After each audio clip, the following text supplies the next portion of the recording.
প্রথম দেখাতে মনে হতে পারে এটি কোনো ব্যাংকের ভল্ট। না, এটি দুর্যোগ ব্যবস্থাপনা ও ত্রাণ মন্ত্রণালয়ের সাবেক সিনিয়র সচিব মোহাম্মদ শাহ কামালের বাসা। সেনাবাহিনীর সহায়তায় তার বাসা থেকে নগদ ৩ কোটিরও বেশি টাকা এবং ১০ লাখ টাকা মূল্যের বিদেশি মুদ্রা উদ্ধার করেছে ঢাকা মহানগর পুলিশ।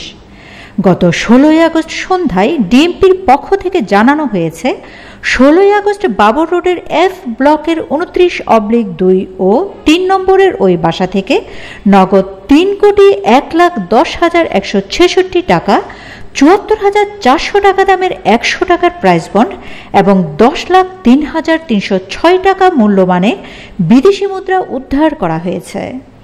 এসব বিদেশি মুদ্রার মধ্যে ৩,০০০ মার্কিন ডলার, ১,৩২০ মালয়েশিয়ান রিঙ্গিত, ২,৯৬৯ সৌদি রিয়াল, ৪,১২২ সিঙ্গাপুরিয়ান ডলার, ১,৯১৫ অস্ট্রেলিয়ান ডলার, ৩৫,০০০ কোরিয়ান ইউয়ান ও ১৯৯ চীনা ইউয়ান মুদ্রা পাওয়া গেছে।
আমরা একটু যেতে দিবেন আমাদেরকে ছবি নিতে, একটু টাকার ছবিটা নেই।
আমি তোমায় ভালোবাসি।